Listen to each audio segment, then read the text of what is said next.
ओम अक्कलकोट स्वामी समर्थाय नमः। श्री स्वामी समर्थ। जय जय स्वामी समर्थ। स्वामी समर्थांचे अनमोल विचार प्राप्त करण्यासाठी आपल्या चॅनलला नक्की तुम्ही सबस्क्राईब करा आणि बेल आयकॉन नक्कीच दाबा। स्वामी भक्तांनो, देवानं दिलंय त्यातलं थोडंसं इतरांनाही देऊन पाहावं। देव होतानाही आला तरी थोडंसं माणूस होऊन माणसासाठी नक्कीच तुम्ही जगावं। म्हणून आरोग्य ही सर्वात मोठी देणगी आहे, समाधान ही सर्वात मोठी संपत्ती आहे आणि निष्ठा हे सर्वात मोठे नाते सुद्धा आहे। म्हणून लोकांशी बोलताना शब्द हे काळजीपूर्वक वापरायला हवेत, कारण आपण बोललेल्या शब्दांचा त्यांच्यावर चांगला आणि वाईट हा दोन्ही परिणाम होणार असतो आणि दोन्ही परिणाम हा होतच असतो। म्हणून शब्द आपण निस्ती जपून वापरले पाहिजे। आणि लक्षात ठेवा, स्वामींची सेवा तुम्हाला नक्कीच करायची आहे आणि निस्वार्थ मनाने करायची। म्हणून निस्वार्थ मनाने स्वामींची सेवा तुम्ही करत असाल तर नक्कीच व्हिडिओला लाईक करा आणि कमेंटमध्ये लिहा श्री स्वामी समर्थ, जय जय स्वामी समर्थ। स्वामी भक्तांनो, आणि एक गोष्ट लक्षात ठेवा की तुम्ही कितीही पुस्तके वाचलीत, कितीही चांगले प्रवचन ऐकलेत तरी त्याचा काही उपयोग होणार नाही जोपर्यंत तुम्ही त्यांचा जीवनात अवलंब करत नाही, आणि अवलंब तुम्हाला करायलाच लागेल। म्हणून हाव सोडली की मोह संपतो आणि मोह संपला की दुःख आपोआप संपत असते। म्हणून स्वामींना घाबरू नकोस। एक वेळ स्वामी माफ करतील, पण कर्म नाही। फोंकर मारून आपण दिवा विझवू शकतो, मात्र अगरबत्ती कधीच विझवू शकत नाही। म्हणून ज्यांना मनापासून नातेसंबंधाची काळजी असते त्यांचं कौतुक तर बाजूलाच, पण जागोजागी पाण उतारात जास्त मात्र होत असतो। आणि उन्हाळा अनुभवल्याशिवाय हिवाळ्याची मजा कळत नाही, तसेच गरिबी अनुभवल्याशिवाय श्रीमंती कशी कळणार आहे। म्हणून त्यासाठी तुम्हाला नक्कीच गरिबी बघावी लागते आणि अनुभव हा जीवनात घ्यावाच लागतो। एखाद्याच्या मनात जिवंत राहावं असं वाटत असेल तर आपलं बोलणं आणि वागणं यावर नियंत्रण असणं मात्र नक्कीच गरजेचं आहे। आणि स्वतःला आणि स्वतःच्या जोडीदाराला ओळखणं आणि न येणं ना, तर या जीवनातील सगळ्यात मोठा पराभव मात्र आहे। आणि आपल्या माणसांनी आपल्याला टाळायला सुरुवात केली की समजून जायचं असतं की आपलं त्यांच्या आयुष्यातलं महत्त्व हे नक्कीच कमी झालेलं आहे। आणि धूर्त माणसे स्वतःची चूक विचारपूर्वक लपवतात आणि दुसऱ्यांची चूक जग जाहीर करून इतरांसमोर स्वतःला बुद्धिमान ठरवत असतात। हे मात्र अशी लोक असतात की आपलं काही बघत नाही आणि दुसऱ्यांकडे जास्त लक्ष देत असतात। म्हणून आपण काय भोगलंय यापेक्षा आपण कसं जगतोय यावर जगाचे लक्ष जास्त असते। जीवनात कधीही कुणाला कमी समजू नका, कारण पूर्ण जगाला बुडवण्याची ताकद ठेवणारा समुद्र तेलाचा एक थेंब मात्र बुडवू शकत नाही। अनुभव हा मोफत मिळत नसतो, त्यासाठी कधी वेळ, कधी किंमत, तर कधी आयुष्य खर्च हे करावे लागत असतं। आणि अनुभव हा मोफत मिळत नसतो, त्यासाठी कधी वेळ, कधी किंमत, तर कधी आयुष्य हे खर्च आपल्याला करावंच लागत असतं। म्हणून विश्वास ठेवा, आपण जेव्हा कोणासाठी काही चांगले करत असतो तेव्हा आपल्यासाठी सुद्धा देव कुठेतरी काहीतरी चांगलं नक्कीच घडवत असतो। आणि जपून ठेवलंय अपमानाचं पुस्तक मी, थोडे दिवस थांबा, माझी वेळ येऊ द्या, नाही तुम्हाला पस्तावा झाला तर मग नक्कीच बघा। म्हणून असं आपण नक्कीच अपमानाचं पुस्तक हे जपून ठेवायचं असतं आणि ज्याने ज्याने अपमान केला त्याला आपण सडेतोड उत्तर हे द्यायचंच असतं। कधी कोणाला न चुकलेली गोष्ट म्हणजे कर्म आहे। आणि हवेत तर पक्षी सुद्धा उडतात आणि माशी पण उडते, पण उडून कोण पुढे बसतं यावर त्याची लायकी नक्कीच ठरत असते। आणि आपण कुठे काय करत असतो त्यावर आपले कर्म ठरत असतात। म्हणून तुमचा कोणी किती तिरस्कार केला तरी तुम्ही तुमचा चांगुलपणा मात्र सोडू नका, कारण चुरीतून निघणारा धूर फक्त भिंतीला काळा करू शकतो, पण आकाशाला काळा करण्याचं सामर्थ्य त्याच्यात नसतंच। आणि जीवनात यशस्वी होण्यासाठी दोन व्यक्तींचा खूप मोठा सहभाग असतो, एक निंदक आणि दुसरा स्पर्धक, कारण दोन्ही व्यक्ती माणसात जिद्द निर्माण करत असतात। आणि भूतकाळातील चुका नक्कीच माफ करायच्या असतात, पण कटकारस्थाने करून मिळालेल्या जखमा कधीच मात्र विसरायच्या नसतात। आणि आयुष्यात कोणापासून कवडीची अपेक्षा ठेवू नका।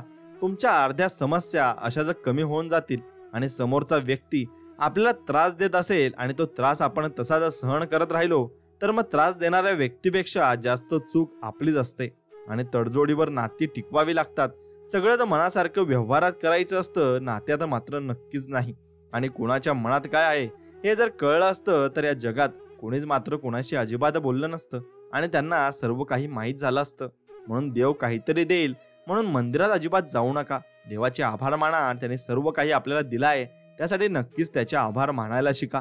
जवळच्या व्यक्तीने खोटेपणा केला की माणूस परक्यांमध्ये खरेपणा नक्कीच शोधू लागतो, असे आपण कधीच करू नये आणि असे केल्याने त्याचे दुष्परिणाम हे आपल्यालाच भोगावे लागत असतात। आणि विसरण्याची सवय सुद्धा महत्वाची आहे. कारण सर्व काही आठवलं तर माणूस आनंदी अजिबात राहू शकत नाही आणि तो सर्व वाईट दिवसच आठवत असतो. म्हणून चांगला स्वभाव असणं हा देखील गुन्हा आहे. कारण लोक आपलं कौतुक करतात की आपला वापर करून घेतात हेच आपल्याला नक्कीच कळत नसतं. म्हणून नारळ आणि माणूस दर्शनी कितीही चांगले असले तरी नारळ फोडल्याशिवाय आणि माणूस हा जोडल्याशिवाय ना अजिबात तुम्हाला जीवनामध्ये कळणार नाही. म्हणून सुंदरता ही बोलण्यात, वागण्यात आणि विचारात असते, पण लोक दिसण्यात आणि कपड्यातच ते पाहत असतात. असं अजिबात आपण करू नये. आणि आयुष्यात भरपूर चुका केल्या असतील, पण अभिमान मात्र एकाच गोष्टीचा आहे की आजपर्यंत स्वतःच्या स्वार्थासाठी कधीच कोणाचा फायदा अजिबात आपण घेतला नाही. आणि नाव मिळवायला खूप दिवस जातात, पण नाव घालवायला काही क्षणही अजिबात जात नाही. ज्याचे कर्म चांगले आहे ना तो कधीच संपत नसतो आणि त्याला चांगलीच माणसं भेटत असतात आणि चांगलं यश त्याला जीवनामध्ये भेटत असतात. आणि म्हणून जो माणूस सत्याच्या मार्गावर चालतो त्याला जीवनात अडचणी तर खूप येतात, पण देव त्याची साथ आणि कधीच सोडत नाही. मित्रांनो, कडुलिंबाची चूक नाही की तो कडू आहे. स्वार्थी तर जीभ आहे, तिला फक्त गोड आवडत असतं. म्हणून श्वास व विश्वास या दोन्ही अदृश्य आहेत, परंतु दोघात इतकी ताकद आहे की अशक्य गोष्टीलाही ते शक्य मात्र बनवू शकतात. म्हणून माणसांचा संग्रह करणे इतकं सोपं नसतं जितकं पुस्तकांचा संग्रह करणे असतं. पुस्तकांचा संग्रह करण्यासाठी पैशाची गुंतवणूक करावी लागते, तर माणसांचा संग्रह करण्यासाठी भावनांची नक्कीच आपल्याला कदर करावी लागत असते. आणि जीवन बदलण्यासाठी वेळ सगळ्यांनाच मिळतो, पण वेळ बदलण्यासाठी 2 वेळा जीवन मिळत नाही, हे जरूर लक्षात असू द्या. आरसा आणि हृदय दोन्ही तसे नाजूक असतात. फरक एवढाच की आरशात सगळे दिसतात आणि हृदयात फक्त आपलेच माणसं दिसत असतात. म्हणून त्यांनाच तुम्ही नक्कीच जपलं पाहिजे. आनंद वाटणाऱ्यांच्या ओंजळी कधीच रिकाम्या होत नाहीत, कारण त्यांना पुन्हा भरण्याचे वरदान साक्षात परमेश्वराकडून लाभलेले असते. आणि जो दुसऱ्यांच्या जीवनात आनंद आणतो त्याच्या जीवनात आनंद आणण्याचे कार्य परमेश्वर स्वतः करत असतो. आणि परमेश्वर सर्वांना आनंद देण्यासाठीच नक्कीच उत्सुक असतो. म्हणून परिस्थिती बदलली की माणसं बदलतात. आपलं कोण परक कोण यांच्या सीमा स्पष्ट होतात. पण परिस्थिती बदलूनही जी माणसं बदलत नाहीत तीच माणसं मनापासून नक्कीच आपली असतात. म्हणून कोणाला दुःख देऊन मिळवलेला आनंद कधीच सुख देऊन जात नाही, पण कोणाला आनंद मिळावा म्हणून स्वीकारलेले दुःख नेहमी सुख देऊन जात असते आणि ते आपल्याला शेवटपर्यंत टिकत असते. म्हणून भांडायचे असेल परमेश्वराशी तर मग भांडा, रुसायचे असेल तर त्यांच्याशी रुसा, शरण जायचे असेल तर त्यांनाच जा. पण त्या विश्वासाने, जो विश्वास नामदेवांचा होता, राधेचा होता, मीरेचा, द्रौपदीचा, जनाबाईचा आणि नक्कीच गोरोबा काकांचा, मुक्ताईचा आणि सर्व संतांचा होता, ती श्रद्धा जी कधीच विचलित झाली नाही. म्हणून तर परमेश्वराला त्यांचे होऊन राहावे लागले. ती ताकद असते फक्त अंतरीच्या प्रेमात, विश्वासात. आणि काही झाले तरी ईश्वर माझा आहे हे आपण नक्कीच सांगायचे आहे आणि त्याच्यावर विश्वास ठेवायचा आहे. म्हणून पिकलेले फळ हे 3 गुणांनी ओळखले जाते. एक तर ते नरम होते, दुसरे ते अतिशय गोड होते आणि तिसरे म्हणजे त्यांचा रंग बदलतो. त्याचप्रमाणे परिपक्व माणसाची ओळख सुद्धा 3 गोष्टीवरून करावी. प्रथमतः त्याच्या बोलण्यात नम्रता असते, दुसरे म्हणजे त्याच्या बोलण्यात गोडवा असतो आणि तिसरे म्हणजे त्याच्या चेहऱ्यावर जबरदस्त आत्मविश्वास हा तुम्हाला नक्कीच पाहायला मिळेल. म्हणून अहंकार आणि गैरसमज यामुळे माणूस महत्वाच्या गोष्टीपासून दूर राहत असतो. आणि गैरसमज सत्य ऐकू देत नाही आणि अहंकार सत्य मात्र पाहू देत नसतो. म्हणून संकटातून वाचल्याशिवाय जीवनाची किंमत समजत नाही आणि जीव गुदमरल्याशिवाय श्वासाची किंमत आपल्याला समजत नाही. तसेच मालमत्तेचे वारस कितीही असतात, परंतु कर्माचा वारस आपण स्वतःच असतो. आणि सत्कर्म योगे वय घालवावे, सर्वामुखी मंगल बोलवावे असेच आपण विचार केला पाहिजे. म्हणून वाईटाची संगत ही नुकसानकारकच असते, मग ती कशाचीही असो. कारण कोळसा पेटलेला असतो तेव्हा हात भाजतो आणि पेटलेला नसतो तेव्हा हात काळे करून जातो. म्हणून सदा संगती सज्जनाची धरावी हे आपले संत आपल्याला सांगून गेले आहेत. आणि भावनेपेक्षा कर्तव्य मोठं असतं. त्यासाठी जीवनात वाढणाऱ्या आधी रुजावं व चमकण्याआधी झिजावं लागतं. आणि लागलेली भूक, नसलेला पैसा, तुटलेले मन व मिळालेली वागणूक जे व्यक्ती शिकवते ना, ती कुठलीच पदवी सुद्धा आपल्याला शिकवू शकत नाही, हे लक्षात तुम्हाला घ्यायला पाहिजे. म्हणून तुम्ही स्वतःला जितकं सुखी समजाल तितकंच सुखी तुम्ही राहाल. आणि आपल्याविषयी वाईट बोलणारे बरेच लोक असतात, पण त्यांच्याकडे लक्ष द्याल तर मग तुम्ही सुखी राहू शकत नाही आणि तुम्ही विखुरले सुद्धा जाल.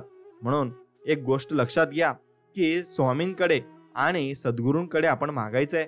हे सद्गुरुनाथा प्रेमाने भरलेले आपल्याला डोळे द्या, श्रद्धेने झुकणारे मस्तक द्या, मदत करणारे हात द्या, सतमार्गावर चालणारे पाय द्या, नामस्मरण करणारे मन द्या आणि अंतिम श्वास तुमच्या चरणाशी नक्कीच आमचा विसावू द्या, एवढंच मागणं तुमच्याजवळ. म्हणून ज्यांच्याजवळ माणुसकीचे धन असते ना, त्याला प्रसिद्ध होण्यासाठी कोणताही पद, पैसा अथवा प्रतिष्ठेची गरज अजिबात भासत नाही. आणि जो दुसऱ्यांना मान देतो मुळात तोच स्वतः सन्माननीय असतो. कारण माणूस दुसऱ्यांना तेच देऊ शकतो जे त्याच्या जवळ मात्र असते. म्हणून सोन्याची एक संधी साधण्यापेक्षा प्रत्येक संधीचं सोनं तुम्ही करा.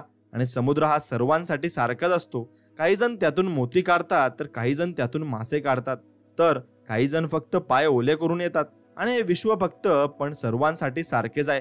फक्त तुम्ही त्यातून काय घेता हे तुमच्यावर पूर्णतः अवलंबून असतं. म्हणून आयुष्य आनंदही ठेवायचे असेल तर स्वाद आणि वाद या दोन्ही गोष्टींचा त्याग आपण केला पाहिजे. स्वाद सोडला तर शरीराला फायदा होतोच आणि वाद सोडला तर नात्याला नक्कीच फायदा होत असतो. म्हणून मानवी जीवन यशस्वी होण्याचा तडेजोड हाही एक मार्ग आहे.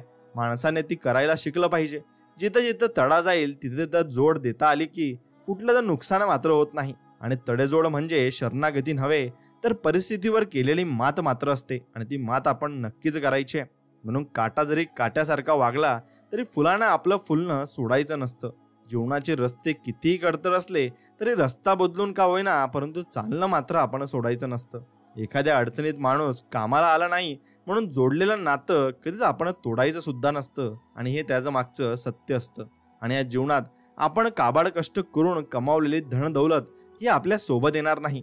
पण ह्या जन्मी केलेले नामस्मरण, मंगलाचरण, श्री सेवा, दास्य भक्ती व श्रवणच हे चिरकाल आपल्या सोबत नक्कीच येणार आहे आणि ते टिकून सुद्धा राहणार आहे.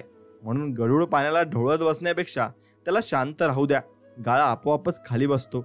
तसंच जीवनात कितीही ताणतणाव असले तरी डोकं आपले शांत ठेवलं की मार्ग नक्कीच आपल्याला निघत असतो.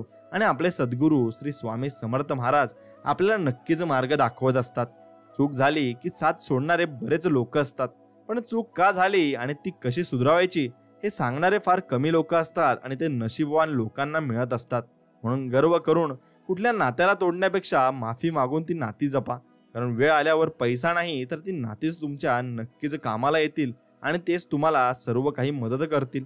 म्हणून कानाकडून आलेल्या विचारांपेक्षा मनाकडून आलेल्या विचारांना प्राधान्य आपण दिले पाहिजे. कारण कठीण परिस्थितीत माणसाला आधाराची गरज असते, सल्ल्याची मात्र गरज नसते. आणि जे साधं सोपं असतं ते छान असतं, मग ते जगणं असो वा वागणं असो. आणि जे साधं सोपं आणि चांगलं असतं ना तेच मग तुम्हाला आवडत देखील असतं आणि त्याचा नक्कीच तुम्ही वापर देखील करत असतात. म्हणून इतरांसाठी मनापासून जिजावं, दिखाव्यासाठी नाही. आपली उपस्थिती कुणाला जाणवली नाही तरी चालेल, पण आपल्या अनुपस्थितीची उणीव नक्कीच जाणवली दुसऱ्यांना पाहिजे. तसे आपण नक्कीच वागावे आणि त्याने माणूस चिरकाल टिकतही असतो. आणि जसे आहात तसे राहा. कुणासाठी वाईट किंवा चांगले होऊ नका. ज्याला तुम्ही पटला तो तुम्हाला कधीच सोडणार नाही आणि ज्याला तुम्ही आवडला नाही त्याच्यासमोर जीव ओळून टाकला तरी तो तुमचा होणार सुद्धा नाही. म्हणून लोकांचा विचार करत बसून स्वतः कष्टी कधीच तुम्ही मात्र होऊ नका. आणि तुम्ही माणूस किती किमतीचे कपडे वापरतो ना त्याच्यावर त्याचं नक्कीच तुम्ही भवितव्य ठरवू नका आणि त्याची अवकाश ठरवू नका. यावरून त्याची किंमत होत नसते. तो इतरांची किती किंमत करतो यावरून त्याची किंमत मात्र नक्कीच होत असते. म्हणून आपला माणूस पुढे जात असेल तर प्रत्येक वेळेस पाय ओढू नका.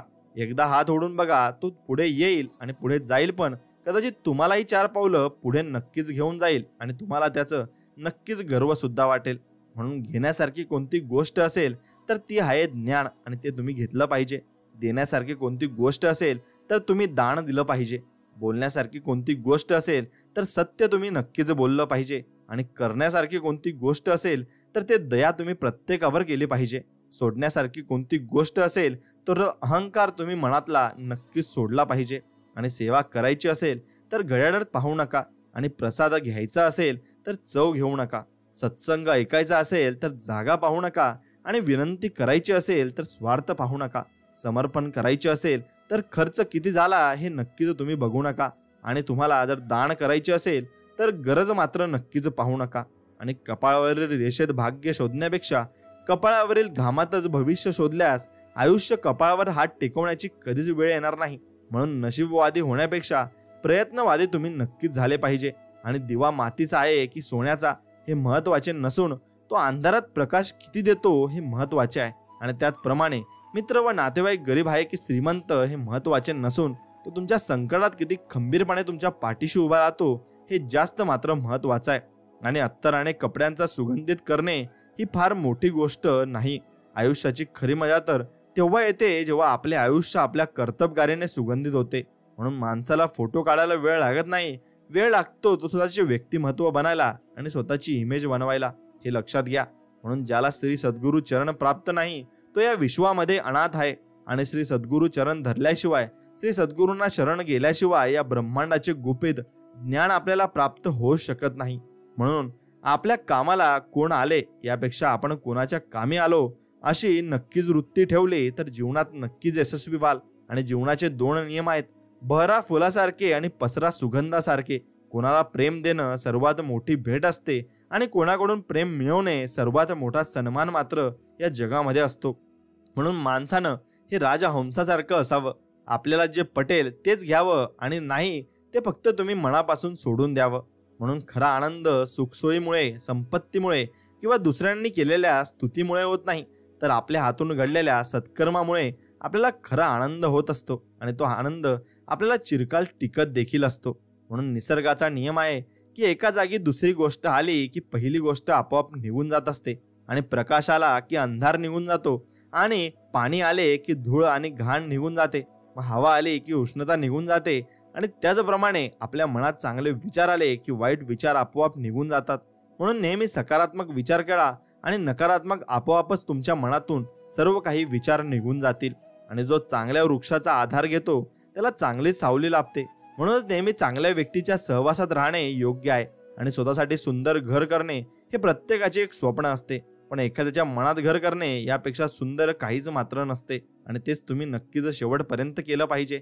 म्हणून वाईटाची संगत ही नुकसानकारकच असते, मग ती कशी असो. कारण कोळसा पेटलेला असो तेव्हा तो हात भाजत असतो आणि पेटलेला नसतो तेव्हा तो हात काळे मात्र करत असतो. म्हणून मनात जर नेहमी वाईटच विचार असतील तर मग पाऊल कुठेही ठेवा, कसेही टाका, ते चुकीच्या दिशेलाच जाईल. आणि त्यामुळे मनात नेहमी चांगलाच विचार ठेवा. तुमचं नेहमी चांगलंच होणार आहे याविषयी तुम्ही विचार करत असला तर नक्कीच चांगलं सुद्धा होईल. म्हणून हसता हसता सामोरे जा आयुष्याला, तरच घडवू शकाल भविष्याला. कधीच निघून जाईल आयुष्य कळणार नाही. आताचा हसरा क्षण परत तुम्हाला कधीच मिळणार नाही आणि कधीच तुम्हाला ते वाटायला सुद्धा येणार नाही. म्हणून रिकाम्या भांड्यातील झाकण आणि चुकीच्या विचारांची पाठ राखण काही उपयोगाची नसते. तुम्ही चांगले आहात की वाईट हा विचार कधी करू नका. कारण लोकांना गरज पडली की तुम्ही चांगले असता आणि मग गरज संपली की ते वाईट असता. आपण पायाने चालतो तेव्हा तो प्रवास होतो, हृदयाने चालतो तेव्हा ती यात्रा होते आणि भान हरपून चालतो तेव्हा ती वारी होत असते. आणि तीच वारी आपल्याला आयुष्याची करायची आहे. म्हणून दुःख भोगणारा पुढे जाऊन सुखी राहू शकतो, पण दुःख देणारा कधीच सुखी होऊ शकत नाही.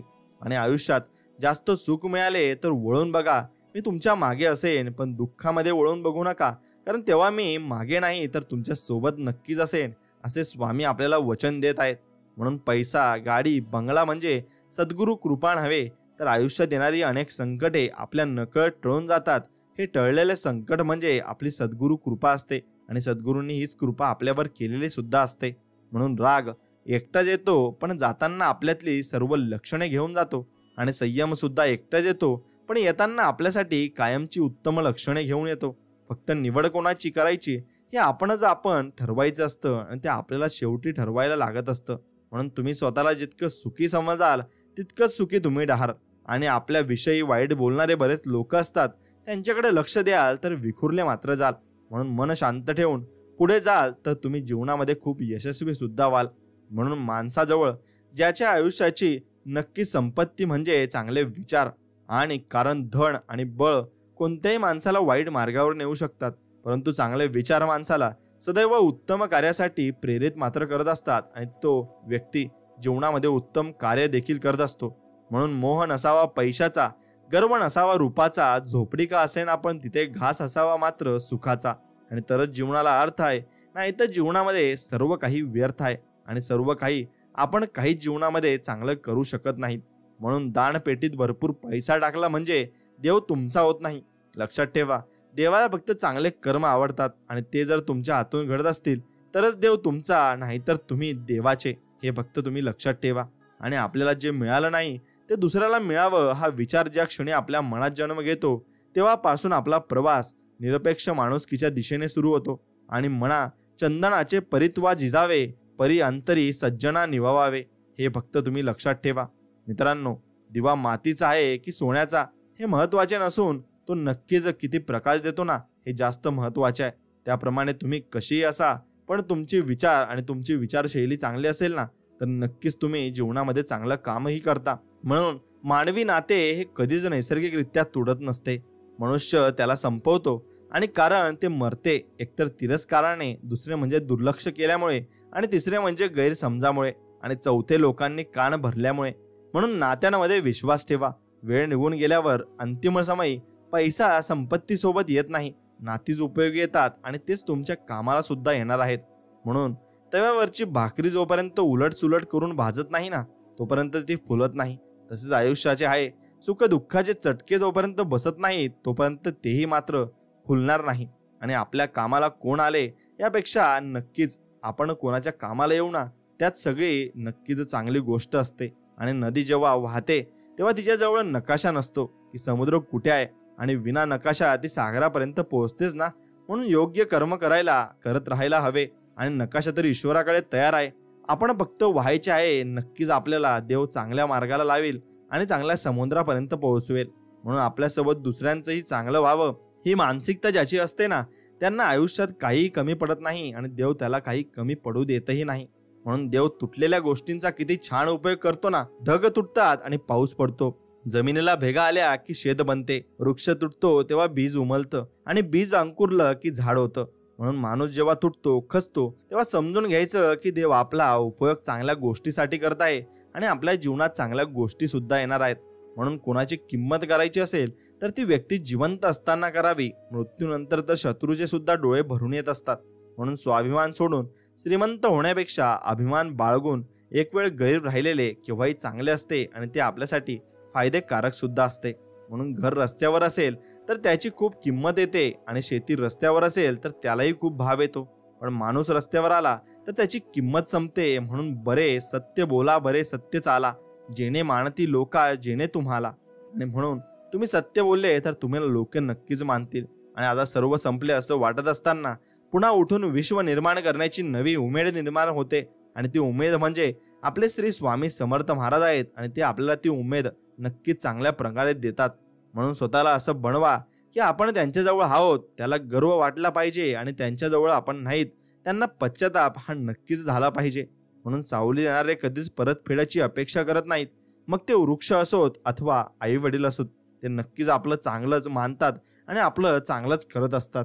हृदयाच्या मंदिरात अंधार असेल तर घरातल्या देव्हाऱ्यात दिवा लावून उपयोग मात्र नसतो. आणि गोरगरिबांच्या पती प्रेम, आपुलकी, दया बाळगा. हृदय मंदिर खऱ्या अर्थाने प्रकाशित मात्र नक्कीच होईल. आणि दुःख भोगणारा पुढे जाऊन सुखी होऊ शकतो, पण दुःख देणारा कधीच सुखी होऊ शकत नाही. म्हणून सत्कर्म योग वय घालवावे, सर्वामुखी मंगल बोलवावे, हेच आपल्या संतांनी आपल्याला सांगितलं आहे. आणि सेवा करायची असेल तर घड्याळात नक्कीच तुम्ही पाहिलं नाही पाहिजे, आणि टाइम बघून नक्कीच तुम्ही सेवा करू नये. म्हणून नारळाचे मजबूत कवच फोडल्याशिवाय आतील अमृताचा आस्वाद घेता येणे शक्य नाही. त्याचप्रमाणे प्रगतीच्या वाटेत येणाऱ्या संकटांवर मात केल्याशिवाय यशस्वीतेचा आस्वाद घेता येणे शक्य होत नाही. आणि संकट म्हणजे अपयश नव्हे. जो संकटाचा सामना करतो, सद्गुरू सदैव त्याच्या पाठीशी मात्र नक्कीच उभे असतात, आणि त्याला मदत देखील देत असतात. आणि त्याला फक्त ते समजले पाहिजे, म्हणजे नामस्मरण नव्हे म्हणून फक्त शब्दांचे उच्चारण, तर नामस्मरण आहे परमपित्याची आठवण. नामस्मरण नव्हे फक्त माळा ओढणे, तर नामस्मरण आहे सद्गुरूंना शरण जाणे. भक्ता, तू नामस्मरणाचा जप कर, सद्गुरू जपतील तुला. आणि हे फक्त लक्षात ठेव, तू नामस्मरण कर, बस एवढंच तुला करायचं आहे. म्हणून विचार करण्यात वेळ घालवण्यापेक्षा प्रयत्न करण्यात दिवस घालवा. कारण मग विचाराने माणूस खचून जातो, आणि प्रयत्नाने प्रगतीच्या मार्गावर तो नक्कीच जात असतो. आणि चिंता केल्याने बिघडलेल्या गोष्टी चांगल्या होत नाहीत, पण त्यावर चिंतन केल्याने चांगला मार्ग सापडतो. कोणी कौतुक करो अथवा टीका, लाभ आपलाच आहे. कारण कौतुक प्रेरणा देते, तर टीका आपल्याला सुधारण्याची संधी मात्र तिथे देत असते. म्हणून जिथे आपण ठेच लागून पडतो ना, तेथूनच सुरुवात होते सांभाळून चालायची. मग ती ठेच पायाला लागलेली असो किंवा मग मनाला लागलेली असो. पायाची ठेच शरीर जपायला शिकवते, तर मनाची ठेच माणसं ओळखायला मात्र शिकत असते. म्हणून आयुष्यातली प्रत्येक व्यक्ती फार मोलाची आहे. फक्त तिची किंमत वेळ आल्यावरच आपल्याला कळत असते, आणि वेळ आल्यावर आपण त्यांची किंमतही करत असतो. म्हणून भाग्य आपल्या हातात नसलं तरी निर्णय आपल्याच हातात असतात. कारण भाग्य आपले निर्णय बदलू शकत नाहीत, पण निर्णय आपली परिस्थिती नक्कीच बदलू शकतात आणि ते परिस्थिती बदलायला सुद्धा तयार असतात. म्हणून जो चांगल्या वृक्षाचा आधार घेतो त्याला चांगली सावली लाभते. म्हणून नेहमी चांगल्या व्यक्तीच्या सहवासात राहणे योग्य आहे आणि स्वतःसाठी सुंदर घर करणे हे प्रत्येकाचे एक स्वप्न असते. म्हणून ते आपण नक्कीच केले पाहिजे आणि त्यासाठी आपण प्रयत्नही केला पाहिजे.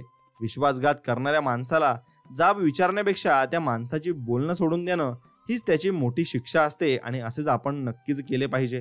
म्हणून आपण ज्याची इच्छा करतो प्रत्येक वेळी तेच आपल्याला मिळते असे नाही, परंतु नकळत बऱ्याच वेळा आपल्याला जसं काहीतरी मिळतं ज्याची कधीच अपेक्षा नसते. यालाच आपण केलेल्या चांगल्या कामाबद्दल मिळालेले आशीर्वाद आपण असे म्हणू शकतो आणि देव आपल्याला असे चांगले आशीर्वाद देत असतो. म्हणून ज्याच्या घरी परमात्म्याचे नाम ते घर होई चार धाम. म्हणून नामाचा करावा सहवास भगवंत देईल आनंद खास. सद्गुरू म्हणे जेथे नामाचे स्मरण तेथे तेची माझे वस्तीस्थान. आणि जेथे नामाचे स्मरण असते म्हणजे नामस्मरण असते तेथेच देव निवास करतात असे सद्गुरू म्हणत आहेत. नारळ आणि माणूस म्हणून नक्कीच त्याचप्रमाणे आपण जीवन आणि आपली संकट असतात. म्हणून ते जीवनाला संकटांचा सामना करून आपण नारळाच्या आतल्या पाण्याप्रमाणे नक्कीच चांगले गुण मिळवू शकतो आणि चांगलं जीवनही मिळवू शकतो. म्हणून आपण त्याचप्रमाणे ते करायचं आहे. आणि कोणीही कोणाचे कसलेही पैसे बुडू नयेत, कारण तो पैसा किंवा ती संपत्ती सुखाने जगू देत नाही किंवा सुखाने मरूही देणार नाही. कारण त्यात दुसऱ्यांचा तळतळा शिवाशाप असतात आणि त्याने जिवंतपणे नरक यातना भोगाव्या लागतात. हे मात्र कटू सत्य देखील आहे. म्हणून स्वतःचं दुःख विसरून इतरांच्या सुखात सामील होणे आणि इतरांना आपलं दुःख कळू न देता त्यांच्या गालावर हसू आणि मनात समाधान आणणे हेच खरे जीवनातले नक्कीच चांगले समाधान आहे. आणि अडचणी किती येऊ द्या, प्रारब्धाच्या पुढे कोणीही जात नाही. त्यामुळे लक्षात ठेवा, वादळात दिवा लावण्याचे स्वप्न बाळगा. नियती मदत केल्याशिवाय तुम्हाला नक्कीच राहणार नाही आणि नियती प्रत्येकालाच मदत करते. फक्त तुम्ही त्याच्यासाठी तयार राहिले पाहिजे. आणि कठीणातला कठीण लाकूड भुंगा पोखरू शकतो, पण रात्रभर आपल्या कोमल पाकळ्यांमध्ये भुंग्याला डांबून ठेवण्याची ताकद ही मात्र फुलामध्ये असते. म्हणून नम्रता ही कठोरतेपेक्षा अधिक शक्तिशाली असते. म्हणून तुम्ही नक्कीच नम्र राहायला शिकले पाहिजे. आणि एका सद्गुरूंच्या एका भक्ताने विचारले, देवा तू जे सर्व निर्माण करणार आहेस, मला निर्माण करणाराही तूच आहेस. तुला काही अर्पण करावे तर काय अर्पण करावे? तुला कसे अर्पण करणार? सद्गुरूने स्मित उत्तर दिले, बाळा तुझा अहंकार मी निर्माण केलेला नाही, तो तू जो निर्माण केलेला आहेस तो मला अर्पण कर. त्याने अवघा संसार सुखाचा मात्र नक्कीच होऊन जाईल आणि तुला सुखही लागेल. म्हणून मिठाच्या वर्णीत कधीच मुंग्या लागत नाही, पण साखरेचा एक कण जरी नक्कीच असला ना पडलेला तरी त्याला मुंग्या लागतात. म्हणून माणसाचंही तसंच आहे. गोडवा जिभेवर असला तर सारेच धावून येतील, पण मिठासारखा खारवटपणा असेल तर कोणीच येणार नाही. आणि ज्याची वाणी गोड त्याला आयुष्य गोड मात्र नक्कीच असतं. आणि देवाला माणसाने नाही घाबरले तरी चालेल, पण माणसाने आपल्या कर्मापासून घाबरून राहावे. कारण शिव्या वव्या शाप आशीर्वाद मान अपमान निंदा नालस्ती सुख दुःख यापैकी माणूस जे दुसऱ्याला देणार तेच त्याच्याकडे न चुकता परत येणार आहे हे त्याला ओळखता आले पाहिजे. म्हणून एक गोष्ट लक्षात घ्या की स्वतःला असं बनवा की आपण त्यांच्याजवळ आहोत ना, त्यांना नक्कीच चांगली गोष्ट आपण सांगितली पाहिजे आणि चांगल्या जीवनाच्या मार्गाला त्यांना आपण लावले पाहिजे. आणि जीवन जगताना असे जगा की आपण कोणाची आठवण काढण्यापेक्षा आपण कोणीतरी आठवण नक्कीच काढली पाहिजे आणि नक्कीच आपण त्यांना चांगल्या मार्गाला आणि सत्कर्माला नक्कीच लावले पाहिजे. आणि एक गोष्ट लक्षात घ्या, क्षण एक येईल असा घेऊन जाईल हा श्वास, अर्ध्यावरच थांबलेला असेल जीवन प्रवास. त्यामुळे जगून घ्या आणि हाही वेळ निघून जाईल. आणि इतकं जगून झालं पण जगायला वेळच नाही, जगतो आहोत कशासाठी काही कळता मिळ नाही. म्हणून अजूनही वेळ आहे, थोडं तरी जगून घ्या. सुंदर अशा जगण्याला डोळे भरून घ्या. आणि म्हणून हे जगणं जगून घ्या. आणि स्वामींनी तुम्हाला एवढं छान जीवन दिलेलं आहे ते तुम्ही नक्कीच मनासारखं जगून घ्या. आणि मनासारखं जगाल तर मनासारखं तुम्हाला सर्व काही मिळेल आणि सर्व काही प्राप्तही होऊ शकते. म्हणून त्याप्रमाणे तुम्ही जीवन चांगल्या पद्धतीने जगू शकता आणि चांगल्या पद्धतीने वागूही शकता. मित्रांनो, याच प्रकारे तुम्हाला कौशल्य निर्माण करायचं आहे आणि कौशल्य निर्माण करून तुम्ही नक्कीच स्वामींवर विश्वास ठेवून ते कौशल्य अजून वाढवू शकता. मग स्वामींवर विश्वास असेल तर नक्कीच व्हिडिओला लाईक करा आणि तुमच्या मित्राला हा व्हिडिओ नक्कीच शेअर करा. आणि कमेंटमध्ये स्वामी आमच्यावर कृपा अशीच राहू द्या असं नक्कीच तुम्ही टाईप करा. लोकांबरोबर कौशल्याने वागण्याची काही महत्त्वाची गुपितं आहेत ती मी तुम्हाला सांगतो आणि ती वापरून तुम्ही नक्कीच लोकांसोबत चांगला नेटवर्क बनवू शकता. या विशाल आकाशाखालील जगात जर तुम्हाला कोणाकडून एखादी गोष्ट करून घ्यायची असेल तर त्यासाठी फक्त एकच मार्ग आहे, आणि तो म्हणजे समोरच्याला तसे करण्याची इच्छा आतून झाली पाहिजे. होय, तोच एक मार्ग आहे. तुम्ही शांतपणे विचार नक्कीच यावर करून बघितला पाहिजे, आणि तो विचार जेव्हा तुम्ही कराल तेव्हा तुम्हाला नक्कीच समजेल. म्हणून आठवा, यापेक्षा दुसरा मार्ग काय असू शकतो. अर्थात तुम्ही एखाद्यावर रिव्हॉल्वर रोखून त्याच्याकडून त्याचे घड्याळ काढून घेऊ शकाल. तुम्ही तुमचा नोकर माणसाकडून त्याचे सहकार्य मिळवू शकाल, पण त्यांना धाकदा पटशा दाखवून काम करून घेऊ शकाल. पण तुमची पाठ फिरवल्यावर काय होईल, आणि तुम्ही लहान मुलाचा धमकावून किंवा छडी दाखवून तुमच्या मनासारखे त्याला वागायला लावाल. पण या सगळ्या क्रूर पद्धतीचे अतिशय अनिष्ट परिणाम होतील. म्हणून मला जर तुमच्याकडून एखादी गोष्ट करून हवी असेल तर मी तुम्हाला हवे ते देणे गरजेचे आहे. म्हणून तुम्हाला काय हवे आहे हे याच्यावर विचार करायला हवा. मग सिग्मंड फ्रॉइड म्हणतो की आपल्या दोन आंतरिक इच्छा असतात. पहिली म्हणजे नक्कीच आणि चांगली गोष्ट आहे, ती म्हणजे आपण एकमेकांवर प्रेम करणे, आणि दुसरी म्हणजे सर्वात स्वतःचे महत्त्वपूर्ण स्थान. अमेरिकेतील अत्यंत हुशार तत्वतेचा जॉन ड्यूने हे जरा वेगळ्या भाषेत सांगितले आहे. हे वाक्य लक्षात घ्या. आपण महत्त्वपूर्ण आहोत ही तीव्र इच्छा, हीच मानवी स्वभावाची सर्वात मोठी गरज आहे. हे अगदी सत्य आहे, आणि या विचारात नक्कीच याबद्दल तुम्ही बरेच काही नक्कीच ऐकणार आहात. तुम्हाला काय हवे असते आणि तसे तुम्हाला फार काही नको असते. अशा फारच थोड्या गोष्टी असतात ज्याची तुम्हाला आसक्ती असते आणि यांची तुम्हाला तीव्र इच्छा असते. म्हणून ज्याबद्दल तुमचा आग्रह असतो आणि ज्या गोष्टीचा नकार तुम्ही पचवू शकत नाही, त्यातील काही गोष्टी खालीलप्रमाणे आहेत. उत्तम आरोग्य आणि आयुष्याबद्दल आसक्ती, अन्न, झोप, पैसे आणि पैशांमुळे घेता येणाऱ्या गोष्टी, जगणे, संतुष्ट करणारा नक्कीच चांगला अनुभव आणि मुलांचे उत्तम भवितव्य, आपण कोणीतरी महत्त्वाचे आहोत ही भावना. सहसा यापैकी सगळ्या मागण्या आपल्या पूर्ण होतात, फक्त एक सोडून. आपली एक तीव्र आंतरिक इच्छा असते, अत्यंत खोलवरची, अत्यंत निकडीची, आणि अगदी अन्न आणि झोप यांचे इतकी आवश्यक, पण ती क्वचितच पूर्ण होते. फ्रॉइड या इच्छेला म्हणतो आपण कोणीतरी महत्त्वाचे आहोत या भावनेची जाणीव, ही ती इच्छा. म्हणून लिंकनने एकदा एक पत्र लिहिले ज्याची सुरुवात होती, प्रत्येकाला स्तुती आवडते. मग विल्यम जेम म्हणतो, मनुष्य स्वभावाचे ठळक वैशिष्ट्य कोणते, तर कौतुकाची भूक. विल्यम जेम्सने इच्छा, आकांक्षा वगैरे शब्द वापरले नाहीत, तर तो त्याला कौतुकाची भूक म्हणतो. मानवी स्वभावाची एक मनाची कुरतडणारी आणि अव्याहत अशी भूक आहे, आणि जी व्यक्ती प्रामाणिकपणे अशी भूक भागवते त्या व्यक्तीला इतर लोकही तळ हाताच्या फोडाप्रमाणे जपतात. आणि अशा व्यक्तीचा मृत्यू झाला तर स्मशानातील अंत्यसंस्कार करणारा माणूस सुद्धा हळहळतो. म्हणून आपल्याला मोठेपणा मिळावा यासाठी तीव्र इच्छा मनी बाळगणे, हाच तर मानव आणि प्राणी यांच्यातील सर्वात मोठा फरक आहे. जेव्हा मी मिसुरीमधील एका शेतकऱ्याचा लहान मुलगा होतो तेव्हा माझ्या वडिलांनी ड्युरोक जर्सी जातीची सुंदर डुकरे पाळली होती, असं लेखक म्हणतात. आणि त्याचबरोबर उच्च जातीची पांढऱ्या तोंडाची काळी गुरे आठवड्याच्या बाजारातून मध्य पश्चिमी देशातून आणली होती. आम्हाला जनावरांच्या प्रदर्शनात पाहिले बक्षीस मिळाले होते, आणि बक्षिसाचे मानचिन्ह म्हणून मिळालेल्या निळ्या रवीनी एका पांढऱ्या मखमली कापडावर माझ्या वडिलांनी पिनांनी पक्क्या बसवल्या होत्या.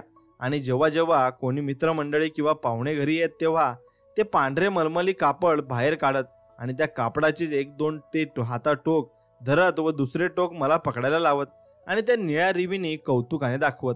मग आमच्या गुराढोरांना याचा काहीच पत्ता नसे की त्यांनी या रिबीनी जिंकून आणलेल्या आहेत, पण माझ्या वडिलांना मात्र त्याचा प्रचंड अभिमान होता आणि या बक्षिसामुळे आपण कोणीतरी महान आहोत असे त्यांना वाटे. मग जर आपल्या पूर्वजांना अशी महत्त्वपूर्ण वाटण्याची तीव्र इच्छा नसती तर आपला समाज आज इतका प्रगत झाला नसता. तो पूर्वीचाच रानटी आदिमानव काळातला राहिला असता, आणि आपण इतरांपेक्षा काहीतरी वेगळे आहोत आणि मोठे आहोत या जाणीवेशिवाय आपले जीवन प्राण्यांसारखे झाले असते. महत्त्वपूर्ण असण्याच्या याच तीव्र इच्छेने तर एका किराणा दुकानातील अशिक्षित गरिबीने गांजलेल्या कारकुनाला वकिलीच्या पुस्तकाचा अभ्यास करण्यास भाग पाडले, आणि ही पुस्तके एका पिंपाच्या तळाशी रद्दीत पडलेली होती. ती त्या कारकुनने 50 सेंटला विकत घेतली, आणि कदाचित त्या कारकुनने नाव तुम्ही ऐकले असेल, त्याचे नाव होते अब्राहम लिंकन. म्हणून आपणही इतरांपेक्षा कोणतरी वेगळे असावे या भावनेचा जन्म झाल्यामुळेच डिकेन्सने इतक्या अमर कादंबऱ्या लिहिल्या, आणि याच आंतरिक इच्छेमुळे खरं ख्रिस्तोफर रेन याने दगडांमध्ये त्यांचे संगीत कोरले, आणि याच आंतरिक इच्छेने रॉक फेलरला कोट्यवधी रुपये गरिबांसाठी खर्च करण्यास उद्युत केले, आणि जे पूर्वी त्याने कधीही केले नव्हते. याने याच जाणीवेतून या तुमच्या शहरातील सर्वात श्रीमंत माणूस सर्वात मोठे घर बांधण्यास प्रेरित होतो. म्हणून याच आंतरिक इच्छेमुळे तुम्हाला इतरांपेक्षा वेगळे व नवीन फॅशनचे कपडे घालावेसे वाटतात आणि लेटेस्ट मॉडेलच्या गाड्या चालवाव्याशा वाटतात. म्हणून आपल्या मुलांच्या देपीतपणा दरम्यान यशाबद्दल इतरांना सांगावेसे वाटते. आणि काही मुलामुलींच्या इच्छा ह्या आसुरी असतात. त्याच इच्छेपायी त्यांना गुन्हेगारी टोळ्यांमध्ये सामील होण्याचा मोह होतो आणि ते गुन्हेगारी कारवाया करण्यास प्रवृत्त होतात. आणि न्यूयॉर्कमधील निवृत्त पोलीस कमिशनर इत्यादी पी मुलुरून यांच्या सांगण्याप्रमाणे सर्वसाधारण गुन्हेगार तरुण इतका आत्मप्रौढीने भारलेला असतो की वर्तमानपत्रात त्याच्याबद्दल बातमी छापून आली की त्याला आपण हिरो झाल्यासारखे वाटते. आणि वाईट गोष्टी ही असते की त्याच्या फोटोमुळे व बातमीमुळे वृत्तपत्राची जेवढी जागा व्यापते तेवढीच जागा एखाद्या क्रीडापटूने किंवा सिनेमा नटनट्या व राजकारणी व्यक्तीने व्यापली आहे हे पाहून तो तृप्त होतो. तर तुम्ही मला सांगितले की कोणत्या गोष्टीमुळे तुम्ही महत्त्वपूर्ण आहात असे तुम्हाला वाटते, तर तुम्ही कसे आहात हे मी तुम्हाला सांगू शकतो. कारण तुमचे व्यक्तिमत्व त्यावरच अवलंबून असते आणि ती तुमच्यातील सगळ्यात वैशिष्ट्यपूर्ण गोष्ट असते. उदाहरणादाखलच सांगतो की जॉन डी रॉकफेलर याला आपली संपत्ती चायनामधील पॅकिंग येथील अद्ययावत हॉस्पिटल उभारण्यासाठी द्यावीशी वाटली आणि ज्याचा अशा लाखो गरीब लोकांचा उपयोग होणार होता की ज्यांना त्याने कधी पाहिले नव्हते किंवा भविष्यात कधी पाहण्याची सुतराम शक्यताही नव्हती. तर दुसरे उदाहरण आहे डिलिंजरचे आणि ज्याला खुनी बँकेवर दरोडा घालणारे गुंड आहोत याचेच कौतुक वाटत होते. आणि जेव्हा FBI ची माणसे त्याचा शोध घेत होती तेव्हा तो मिनीसोटामधील एका शेतावरील घरात शिरला होता व अभिमानाने सांगत होता की मी डिलिंजर शत्रू नंबर 1, पण घाबरू नका, मी तुम्हाला काही करणार नाही. होय, डिलिंजर आणि रॉकफेलर यांच्यात एक मुख्य फरक होता व तो म्हणजेच महत्त्वपूर्ण असण्याबद्दलच्या दोघांच्या कल्पनेमधील जमीन आसमानाचा फरक. म्हणून प्रसिद्ध लोकांत महत्त्वाचे स्थान मिळवण्यासाठी केलेल्या संघर्षाच्या मनोरक कथांनी आपल्या इतिहासात झळाळून निघाला आहे. आणि जॉर्ज वॉशिंग्टनला सुद्धा अशी इच्छा होती की लोकांना त्याला हीच मायटीनेज प्रेसिडेंट ऑफ युनायटेड स्टेट असे संबोधावे. म्हणून कोलंबसने असा आग्रह धरला होता की त्याला ॲड्मिरल ऑफ ओशन आणि व्हायसरॉय ऑफ इंडिया असे म्हणावे. आणि ज्या पत्रकारांच्या पत्त्यामध्ये हर इम्पेरियल मॅजेस्टी असे नसेल नि ती पत्रे उघडण्यास कॅथरीन डे ग्रेट नकार देत असे, तर व्हाईट हाऊसमध्ये श्रीमंती लिंकन एकदा श्रीमंती ग्रांटवर एखाद्या वाघिणीप्रमाणे गरजल्या होत्या आणि माझ्या उपस्थितीत माझ्या परवानगीशिवाय तू बसण्याची हिंमत कशी केलीस असे ते म्हटले होते.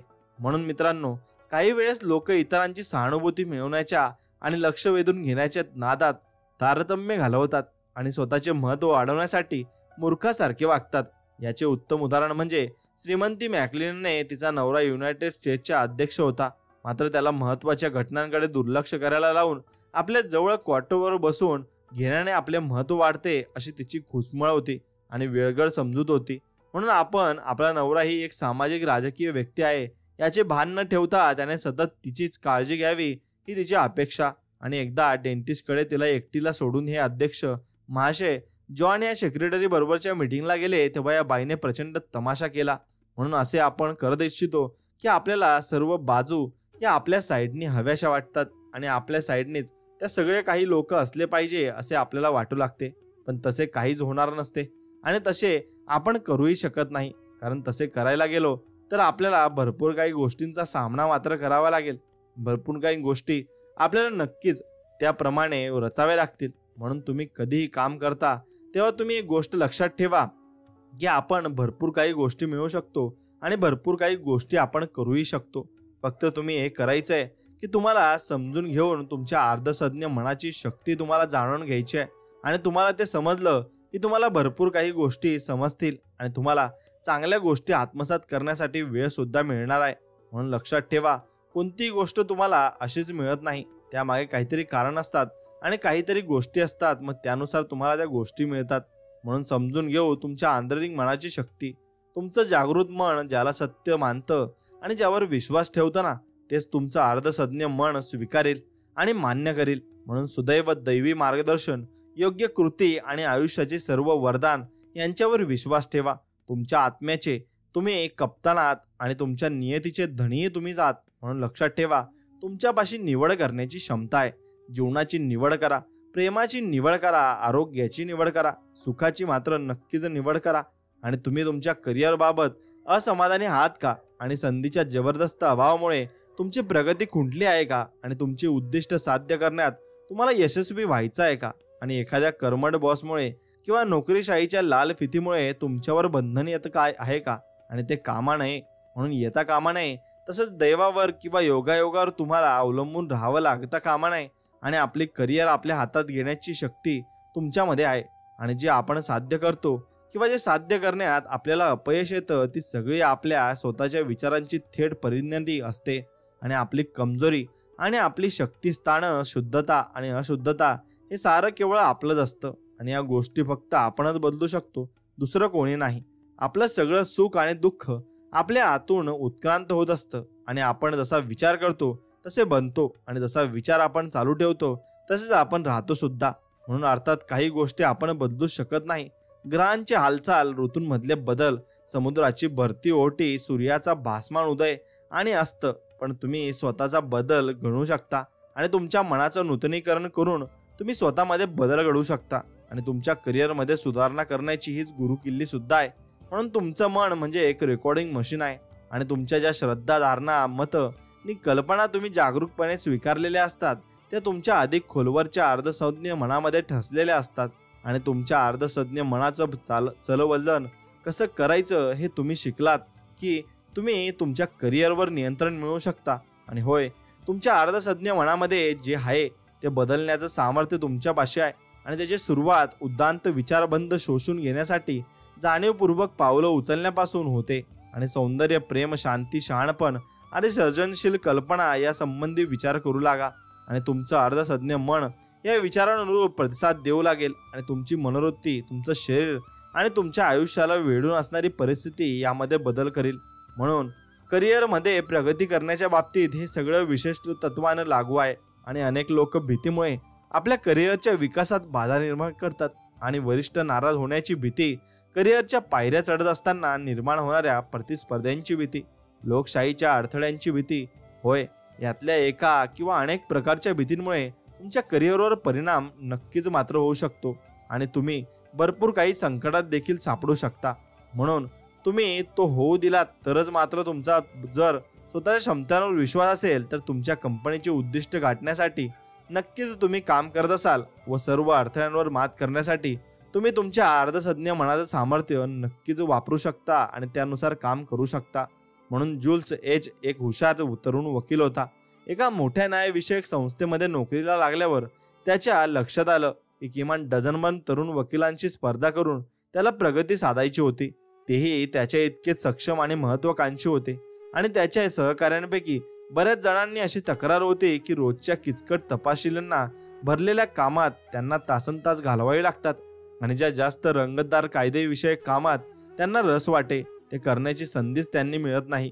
म्हणून जुल्स त्याच्या इतकाच या परिस्थितीला विटला होता. पण त्यानं स्वतःच्या अर्धसंध मनाच्या शक्तीच्या जोरावर स्वतःला बजावलं आणि हे काम खचितच कंटाळवाणं आणि डोकं बधीर करणार आहे.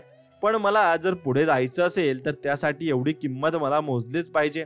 आणि मी हे काम केवळ मेंदूने नव्हे तर अंतकरण ओतून करीन. आणि विधी महाविद्यालयात शिकताना मी मोठमोठ्या असाइनमेंटची आव्हानं तशी हाताळली आणि तशीच मी ही कामं पार पाडीन. लवकरच त्याची श्रेष्ठता त्यांच्या वरिष्ठांच्या लक्षात आली आणि त्यांच्या प्रतिस्पर्ध्यांना बाजूला सारून ते त्याच्यावर अधिक महत्वाची प्रकरणं सोपवू लागले. मानसशास्त्रज्ञ आणि मनोविकारतज्ञ सांगतात की तुमच्या अर्धसंज्ञ मनापर्यंत जेव्हा विचार पोहोचवले जातात तेव्हा मेंदूच्या पेशींमध्ये ठसे निर्माण होतात. आणि जेव्हा तुमचं अर्धसंज्ञ मन एखाद्या कल्पनेचा स्वीकार करतं तेव्हा तेही प्रत्यक्षात उतरवायला तत्परतेने सरसवतं आणि ते कल्पनांच्या साहचर्याच्या आधारे काम करतं. आणि तुम्ही आयुष्यभर जमा केलेल्या ज्ञानाच्या प्रत्येक कणाचा उपयोग करून आपला हेतू साध्य करतं.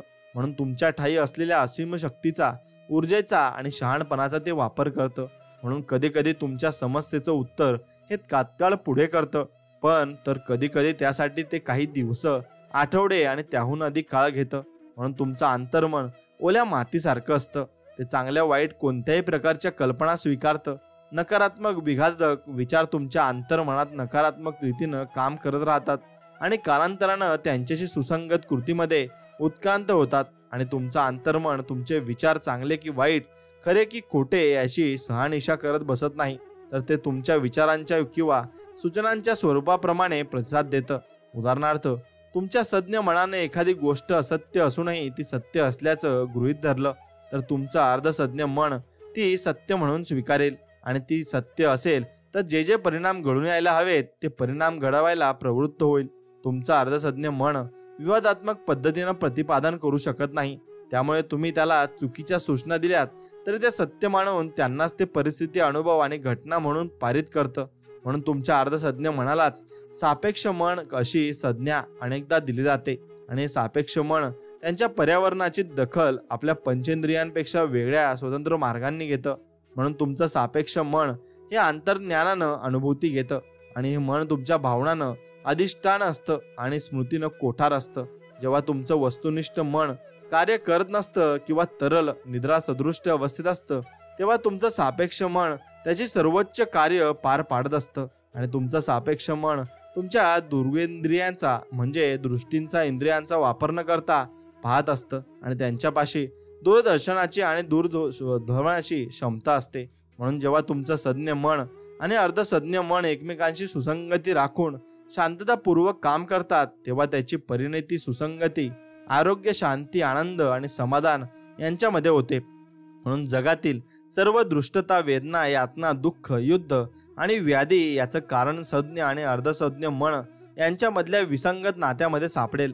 लक्षात ठेवा, तुमचं अर्धसज्ञ मन व्यक्तिनिरपेक्ष आहे आणि ते निवड करायला असमर्थ आहे आणि तुमच्या सज्ञ मनाचं सवयींप्रमाणे चालणारं चिंतन तुमच्या अर्धसज्ञ मनामध्ये खोल चरे आणि निर्माण करू शकतं आणि ठेवू शकतं. जर तुमचे सवयीनिष्ठ विचार सुसंगत, शांततापूर्ण आणि विधायक असतील तर त्यांनी उमटलेले चरे तुमच्यासाठी आणि तुमच्या करिअरसाठी फार अनुकूल ठरतात. याउलट तुम्ही जर भीती, काळजी आणि तत्सम विघातक पद्धतींच्या चिंतनामध्ये लिप्त असाल तर त्यावर उपाय हाच आहे आणि तुमचं अर्धसज्ञ मन सर्व शक्तिमान आहे आणि हे लक्षात घ्या आणि स्वातंत्र्य, समाधान, परिपूर्ण आरोग्य आणि संपन्नता याचा आदेश द्या. तुमचं अर्धसज्ञ मन सर्जनशील असल्यामुळे आणि तुमच्या दैवी उगम स्त्रोताशी ते एकरूप असल्यामुळे तुम्ही ज्या स्वातंत्र्याचा आणि समाधानाचा मनपूर्वक आदेश दिला आहे त्याची निर्मिती करायला ते सरसावेल आणि तुमचे करिअर कोणतं वळण घेत आहे हे योगायोगावर किंवा अपघातांवर अवलंबून नाही तर तुमचं सदैव किंवा दुर्दैव म्हणजे पूर्वनियोजित विधिलिखित नाही. तुमचं सज्ञ मन ज्या गोष्टी सत्य असल्याचं मानतं त्या सत्य आहेत की असत्य याच्याशी तुमच्या अर्धसज्ञ मनाचा काही संबंध नसतो आणि जे सत्य आहे, सुंदर आहे, उदांत आहे, शिव आहे आणि त्याच्याशी फक्त निवड करा म्हणजे तुमचं अर्धसज्ञ मन त्यानुसार प्रतिक्रिया देईल. आणि शतनाशतक अनेक तत्वज्ञ, देवता, शास्त्रज्ञ आणि विचारवंत यांना या गोष्टीची माहिती आहे तरी प्रत्येक पिढीला याचं स्मरण द्यावं लागतं आणि या गोष्टीचा नक्की सर्व सदस्यांसाठी उपयोग करण्याकरता त्यांना उद्युत करावं लागतं. म्हणून the power of your subconscious mind या आपल्या सर्वोच्च खपाच्या नक्कीच विचारामधून नक्कीच भरपूर काही गोष्टी तुम्हाला समजतील आणि भरपूर काही गोष्टींना तुम्हाला नक्कीच समजून घ्यावं लागेल. म्हणून मित्रांनो, एक गोष्ट लक्षात घ्या, तुमचं सज्ञ व किंवा सचेतन मन दारावरच्या पहारेकऱ्यासारखं असतं. असत्य धारणांपासून तुमच्या अर्धसज्ञ मनाचं रक्षण करणं हे त्या मनाचं प्रमुख कार्य असतं. आता तुम्हाला मनाबाबतचे मूलभूत नियम समजले आहेत आणि तुमचं अर्धसज्ञ मन सूचनांना अनुकूल असतं आणि ते तुम्हाला नक्कीच किंवा व्यत्यास जाणत नाही. त्याचप्रमाणे ते तर्क करू शकत नाही किंवा गोष्टींचा स्वतंत्रपणे विचार करू शकत नाही.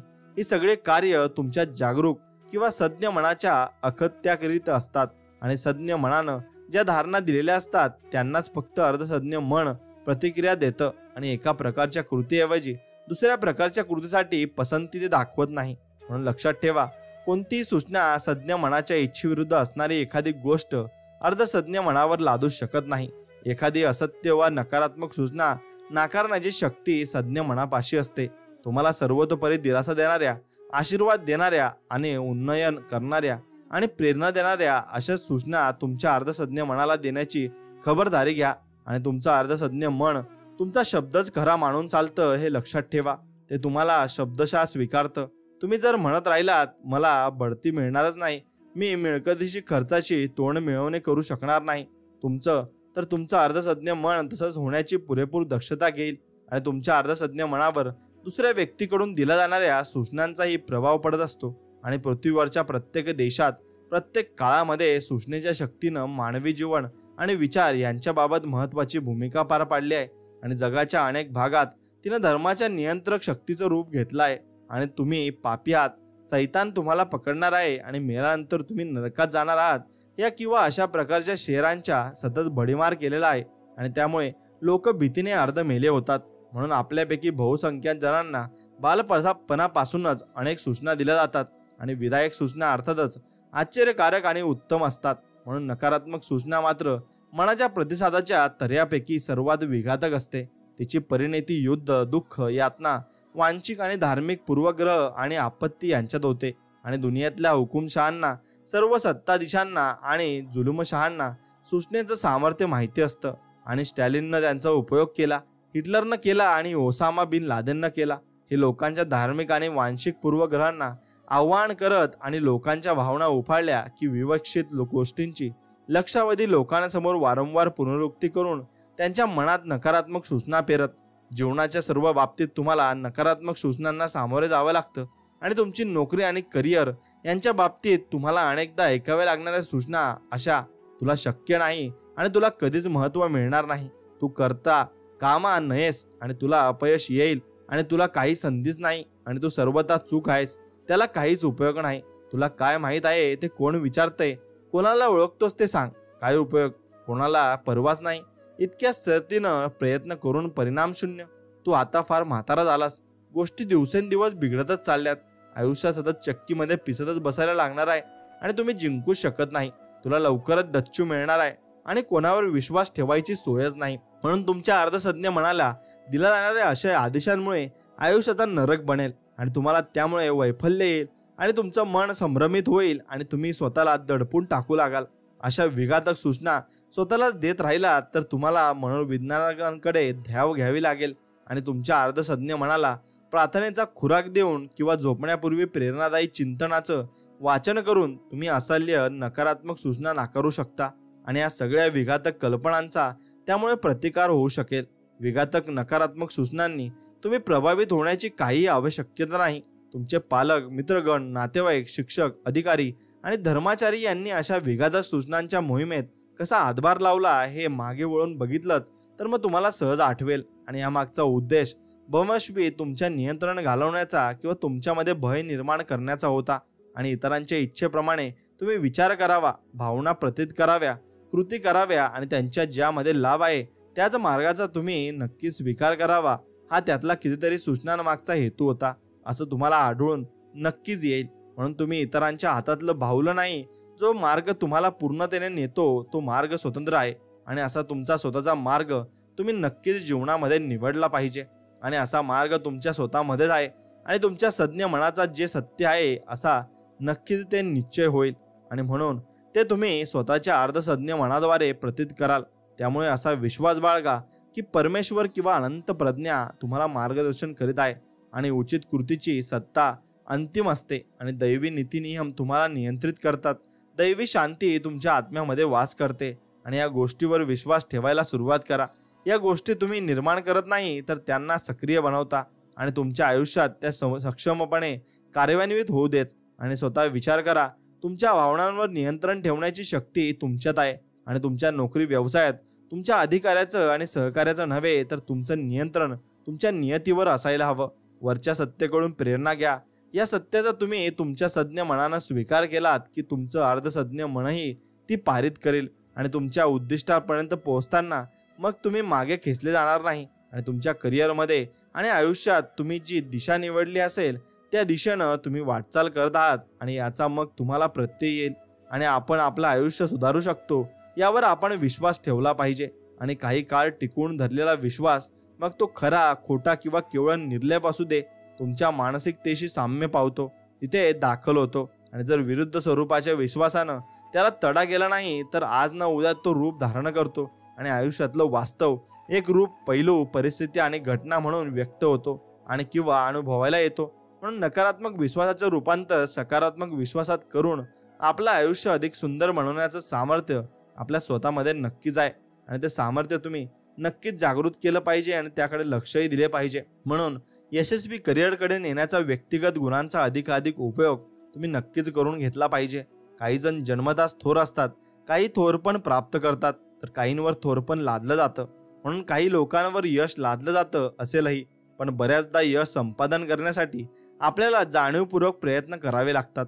असमाधानी अवस्थेतून बाहेर पडून यशाची शिडी चढू लागल्याचा आपल्याला सामर्थ्याची अनेकांना दुर्दैवाने ओळख पटलेली नसते आणि आपल्यापैकी प्रत्येकामध्ये आपण वावरत असलेल्या आणि वापरत असलेल्या पण सक्रिय करण्याची वाट पाहत असलेल्या सुप्त शक्ती असतात. आणि आपल्यात आत्मविश्वासाचा किंवा आत्मसन्मानाचा अभाव असू शकतो, पण आपल्यापैकी काही जण सतत भीतीच्या किंवा काळजीच्या छायेत जगत असतील आणि आपल्या करिअरमध्ये किंवा जीवनाच्या दुसऱ्या एखाद्या बाबतीत अनपेक्षित आणि अलगनीय अडथळ्यांना आपल्याला तोंड द्यावं लागत असेल. म्हणून आपल्यापैकी कित्येक जणांच्या नोकरीमध्ये पुढे सरकायला रस्ताच नसतो किंवा कित्येक जणांना रोज सकाळी उठून जिथे कोणतं श्रेय नाही आणि कसलंही समाधान नाही अशा कामाच्या वातावरणात वावरण्याचा उबल आला असेल. म्हणून आपल्याला बदल पाहिजे असतो, पण तो घडून आणायला आपण असामर्थ्य असतो. म्हणून तुम्ही तुमचं आयुष्य बदलू शकता. त्यासाठी आवश्यक ती साधनं तुमच्यामध्येच दडलेली असतात. तुम्हाला फक्त ती परदायची असतात आणि वापरायची असतात आणि परिणिती पाहायची असते. पुढच्या प्रकरणातून आपण यशाकडे नेणाऱ्या व्यक्तिगत गुणधर्माचा शोध घेणार आहोत आणि तुमच्या अर्धसज्ञ मनाच्या शक्तीचं चलन करून तुम्ही यशस्वी करिअरच्या दिशेनं झपाट्यानं प्रवास कसा करू शकता तेही आपण नक्कीच पाहणार आहोत. म्हणून मित्रांनो, तुम्ही तुमच्या करिअरकडे लक्ष नक्कीच दिलं पाहिजे आणि त्यानुसार पुढेही गेलं पाहिजे. उद्दिष्टांची निश्चिती आणि पूर्ती तुम्ही केलीच पाहिजे.